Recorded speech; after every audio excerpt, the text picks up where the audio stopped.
How's it doing, ladies and gents? It is Kane with Beyond the Belt podcast. I am having some mic technical difficulties, if you will. So if the audio sounds different, better, worse, etc., that is why I'm having problems with the mic. So it more than likely will sound different, which it has. It's not like I'm using crazy expensive equipment anyway. It's pretty cheap stuff, but nonetheless, just want to give you that heads up. I want to start the podcast off with a quote from John Danaher. It goes like this: "You can't do the same things as everyone else and expect different or better results. You're not special. In order to be special, you must be different." I want to start the episode off with that, just because it kind of spoke to me. I feel like it can maybe speak to other people. Sometimes we feel like we're special in some way, or that we can give 1% and in return get like 100% results back, or whatever the case may be. It's an illusion with a lot of people, even myself. A lot of days it's like I feel like I can half-ass things and still be sharp in the training room, in the gym, at work, whatever your niche or field is. I feel like a lot of us go through that, where it feels like we can give minimum effort and we oftentimes expect more than minimum results, if that makes sense. So just a reminder to myself and to you guys: if you want to be different, you got to be special. And the only way to be special is to stand out from the crowd. How do you do that? You put in work, early mornings, late nights, all things like that. That's another thing that comes to my mind as I say that, though. The early morning, late night things, where you got guys like, yeah, I'm up until like 3 a.m. grinding. I wake up at 5 a.m. every day, get 2 hours of sleep every day. I used to be on that mindset as well, and I used to feel like that. However, something I heard from Gary Vaynerchuk, which was kind of true, it was saying, cool, you're getting like these 3 hours of sleep, you're doing all this, but what are you doing when you're awake? You know what I mean? Like, you're awake all these hours, but what are you really doing? So to translate off of that, it's like, it's less about, how many hours you sleep. It's less about, I slept 2 hours, I'm grinding. It's more about, what are you doing when you're actually awake? I can sleep 10 hours, you can sleep 2 hours, but if while I'm awake, I'm doing more things and being more efficient, it doesn't matter if you slept an hour, didn't sleep at all, and I slept 15 hours, you know what I mean? But going off on a tangent, I appreciate you guys for checking in with me. Let's get the posture up. If you got a water with you, drink some water. If you got some fluids, drink some fluids. Listening to this in the morning, make sure you get your fuel in, vitamins, all that stuff, get your supplements in.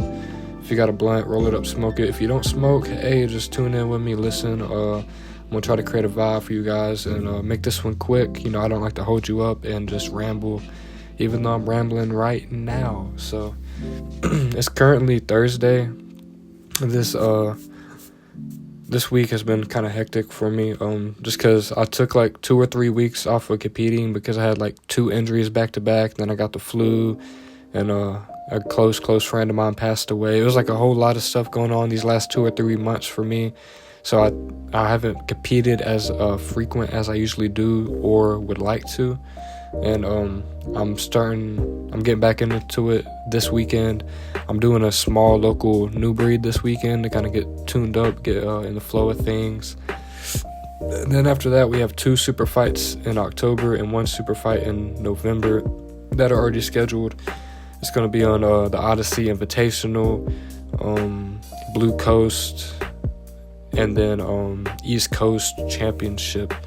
Odyssey Invitational is a pretty big card I'm excited about. There's a lot of guys from New Wave and other popular gyms going to be on that card. There's going to be a lot of eyes. It's going to be a good opportunity for me to go out there and, try to do something cool. I can't control the result, never can control the result. However, I can always control my effort, go out there, try to put on a good show for the spectators.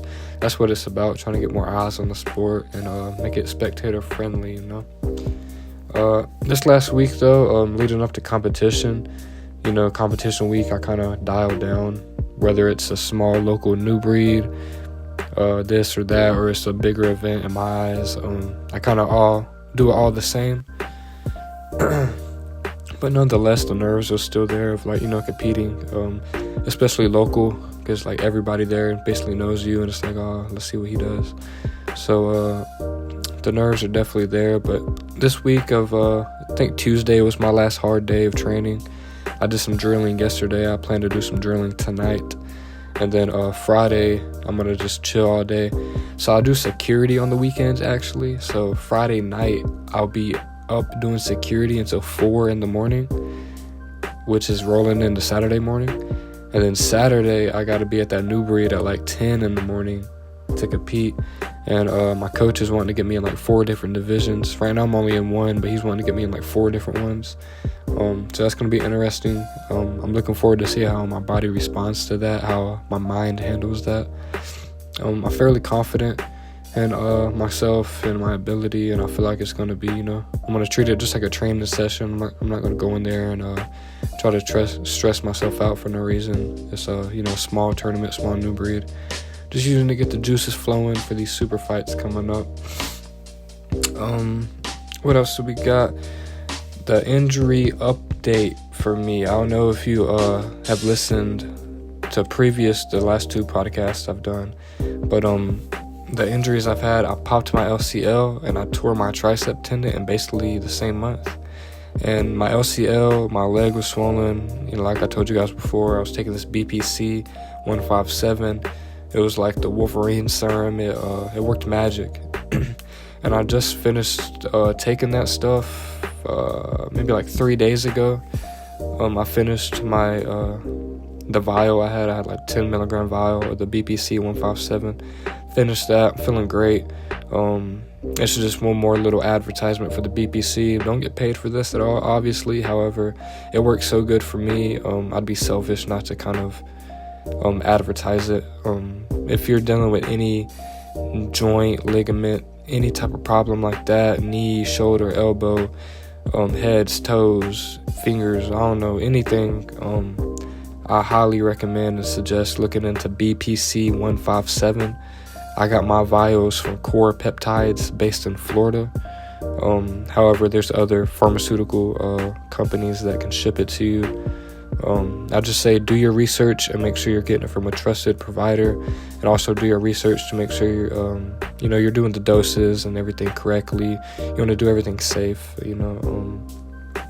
But this weekend, outside of the new breeds and my competitions, we have a crazy main event card on UFC 306, which I'm looking forward to. I'll probably be asleep most of the day Saturday after I compete, and then Saturday night I gotta go back and do security, so I'll be up until like 4 a.m. So I probably won't get to see too much of the card, honestly, until after the fact. I'll see some highlights. I'm gonna try to stay off of Instagram, try to stay off of YouTube, try to stay off of Twitter. You know how that goes though, it's fucking hard. You open it, you follow the UFC pages, and then all you see the night after is just fucking highlights and results, and it's like, fuck, I didn't even get to watch the fights, and now I know what happened, so it's like a spoiler. Nonetheless though, just tapping in for the main card of UFC 306. Main event, obviously we got Sean versus Merab. Co-main, we got Alexa Grasso versus Valentina Shevchenko. We have Brian Ortega versus Diego Lopez. The last 2 fights on the main card, I have no idea who any of these 4 guys are. However, it's a lightweight fight and a flyweight fight for those fights. But yeah, I have no clue who these guys are. Barely know how to pronounce their names. So I'm just going to stick to the top 3 and get my predictions on those. I really do think... I don't know what to think, honestly. I feel like Sean's going to fucking snipe Merab's big-ass nose off. However, Merab's a fucking animal. He's a cardio machine. Grappling is king. Grappling is superior. If a grappler gets a hold of a striker, it's almost always guaranteed to go the grappler's way. However, we see Sean's ability to maintain the void and maintain distance when he's striking, to not let you close those gaps and to fucking snipe you from like 4 feet away. Sean is really good at juking back and forth and not just staying in front of you. Creates a hard targets, tackle to go for a takedown on. Seen what he did to Aljo, and Aljo trains with Merab. I'm sure Merab takes down Aljo, and I'm sure they have their back and forth. But if they train together, and he put it on Aljo how he did, I'm sure it's very, very possible for him to do the same to Merab. However, on another note, with Merab being such a grappler, it's also rumored around town that Sean can grapple too. I heard his jiu-jitsu is pretty gnarly, and we might get to see that. Honestly, I do want to see it. If Sean can strike as good as he strikes, if he has any type of grappling to back up the rest of it, he'll be a fucking problem. Because honestly, I think when he goes against Umar Nurmagomedov, Umar might fucking rape him. You know what I mean? Umar might just hold him down against his will and do his thing. But if Sean does prove to have good grappling and he can nullify these takedowns, he might piece up Umar. But that's not the shit on Umar, because Umar has really good striking too. This guy's the fucking Russian Conor McGregor. Very good strikes, very good kicks. And then obviously he comes from that Habib camp, so he's very good at grappling, setting up the takedowns, controlling you, holding you down, ground and pound, etc. Definitely going for Sean on that fight though. I want to bet money on it on Prize Picks, going more or less, but I feel like if I put less than 23 or 24 minutes, whatever's on Prize Picks, I feel like they're going to go fucking decision and I'm going to lose my money. So I'm kind of skeptical. Alexa Grasso versus Valentina Shevchenko. I should have done my research on this one earlier, because I feel like they fought before. And Alexa won. I'm not 100%, but I feel like that's true. I feel like they fought before and Alexa won. However, I am a Valentina Shevchenko fan myself, and I do hope she pulls it through. She's has beautiful striking. It's like watching art when she moves. She's very fluent, very methodical, if you will. This was a toss-up for me, because like I said, I should have done my research a little more on these two before trying to talk about them. However, I'm gonna go ahead and give it to Valentina Shevchenko, just because that's my personal favorite. Following up on the third one though, speaking of favorites, Brian Ortega is definitely my favorite here. I've been following this guy since I was like 12. I'm 22 now. I've been following this guy for like ever. Back when he was on the YouTube channel with Henner Gracie and Hoist and Henner. They got that YouTube channel, Gracie Breakdown, and they used to make videos together back in the day. I'm pretty sure they still do. But I've been following Brian Ortega forever. I've been a fan of his forever. However, just trying to keep an open mind about things. Even though I love Brian Ortega, I do feel like Diego Lopez is a fucking problem. And I feel like he might put it on Brian. They're both really good grapplers. Brian has sharp, slick boxing. Diego has really good striking as well. I think it may come down to either a lucky punch on the feet or they get in a grappling exchange. I think Diego might fucking tap him out, honestly. Which sucks to say, because I love Brian. I love the Gracie, the whole thing they got going on over there. And then what Brian did against Alexander Volkanovski was fucking insane. That was probably the most emotions I've had run through my body during watching a UFC fight. Other than the Max Holloway knockout, that shit was insane when he pointed to the ground against Justin Gaethje. That was fucking insane. But when Brian Ortega was getting his ass whooped up and down the octagon and then found a way to attempt a guillotine and a triangle, I think he had an armbar at some point in like the 4th, 5th rounds, deep waters, I was fucking going crazy. I'm like, holy shit, my boy is about to do something. But he lost. Nonetheless, he lost that fight. But he has heart, and fighting, it goes either way. You can have a guy that's a 10-1 favorite and lose. So even though I think Diego Lopez is gonna win that fight, Brian Ortega has just as much authority to come through and to win that fight as well. Yeah, like I said, there's 2 more fights on this main card at the lightweight division and flyweight division, but I have no clue who either of these 4 guys are. Never heard of them, never seen them. probably don't even want to see them. I don't know. I might see their fight still if I'm watching the card, but like I said, I'll be busy, so probably end up catching the recap, the highlights, if you will. But yeah, that's about all I was coming to say. Give a little recap of my week. I got the new breed coming up this weekend. Dealing with those nerves. I just keep telling myself, like, you can never control the results, so like, why be nervous or feel any type of way about something you can't control? I feel like that's how would I word it? For lack of better words, I just feel like it's dumb. Like stressing over something you cannot control. It goes hand in hand with like stressing over the past. The past is the past. There's no way to change it. You can't control it after that. So why stress about it? Same thing with this type of thing. It's in the future, but you can't control what's gonna happen. You can only control your effort going into it. So I know if I just give all of my effort I can give, as long as I feel good and like I didn't leave nothing on the table, I'll be happy regardless what happens. And I do hold myself to a high standard. And I feel like that's a part of the reason why sometimes I get nervous. And honestly, I'm getting a lot better at not being nervous because I'm starting to be able to put myself in a mind state when I compete of like, I'm not competing, I'm just here training, like I'm at an open mat or I'm doing competition training, similar to how I do when I go down to Atlanta with Roberto Traven. I try to put myself in mind states like that, so that's the mind state I'm trying to adapt right now. This weekend, it's not a tournament, it's not a competition, nobody cares at the end of the day, which they don't, you know what I mean? Next week, nobody's gonna be like, oh, fucking Kane waxed these kids, or Kane got his ass beat, you know what I mean?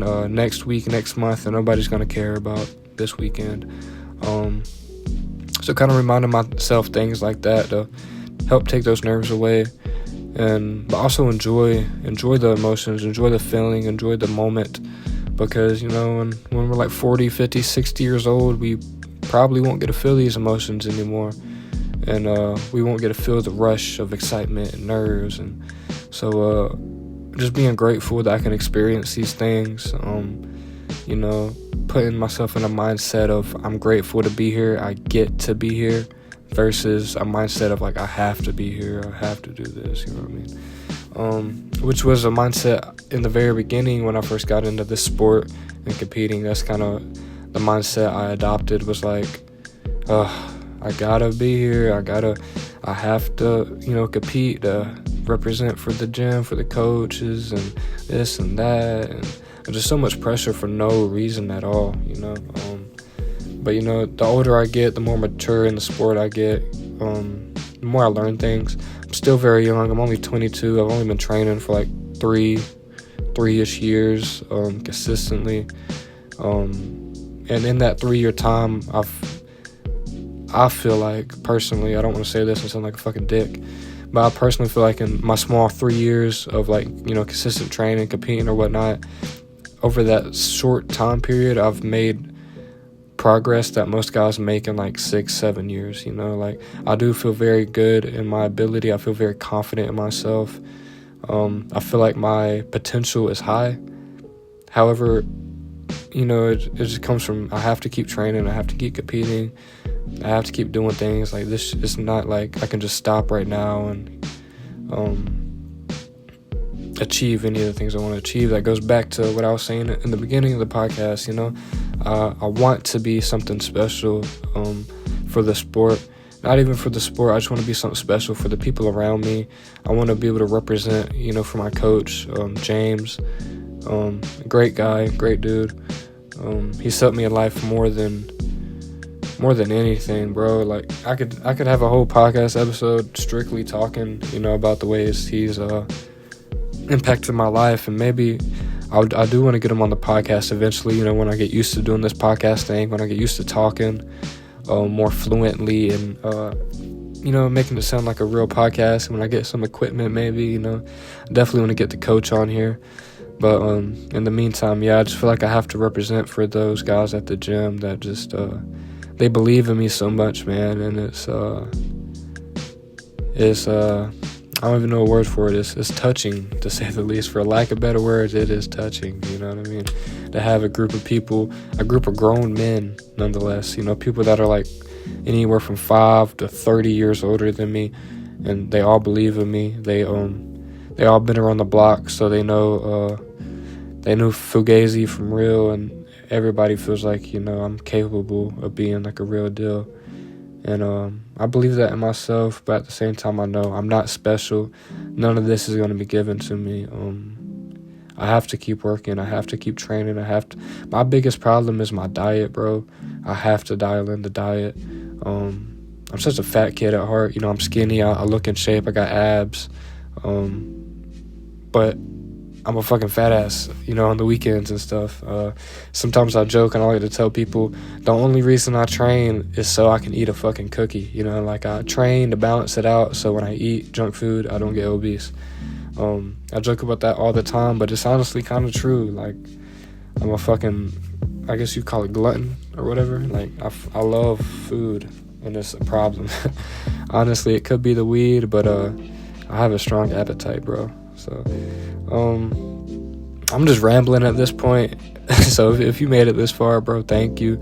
Thank you for checking out the podcast. I'm rambling. I said I wouldn't do it, but I ended up doing it anyway. Over these next few podcasts, episode 4 all the way up to 10 or whatever, I'm going to try to get better at, you know, having more topics. I just fucking fly and need the table, so I'm not sure if the mic picked that up or not, but if it did, my bad. But yeah, over these next few podcasts, bro, I'm going to really try to get better at doing this thing. Like I said, I'm new to all this. It's a skill at the end of the day. So I'm trying to build my skill of podcasting. You know, by the time we get to episode 100, I'm sure I'll be like a fucking purple belt in podcasting type of thing. But yeah, just trying to get more topics so I can talk longer, talk more in detail. Definitely going to try to get some guests on here, you know, training partners, coaches, maybe competitors I run into when I'm traveling, whatever the case may be. To get, you know, guests, get different point of views, mindsets on here. I want to get more than just athletes on here as well, you know, like random people, maybe like doctors, nurses, scientists, you know, whatever the case. Fucking a hot dog eating contest person, I don't know. I just want to cover a grand basis of stuff with this podcast. I want to get better at it, and you know, I'm going on a tangent, but I do appreciate you guys for tuning in. If you made it this far, 22 minutes in the episode, bro, thank you so much for giving me 22 minutes of your time. It means a lot. I'm only going to get better at this type of thing, and I hope you're around long enough to see that. I'll check in with you guys after the competition this weekend. We'll talk about it. We'll talk about the UFC fights and all that. I'll try to get an episode out mid next week, if not like Monday next week. I should be free Monday to do an episode possibly. But yeah, I'll catch up with you guys then. I appreciate you so much. If you're not subscribed to the channel already, please subscribe. It helps out so much. Drop a like on the video so the algorithm can pick some stuff up for me, bro. And yeah, like I said, I'll check in with you guys on the next one. It's Kane, host of Beyond the Belt podcast. Peace.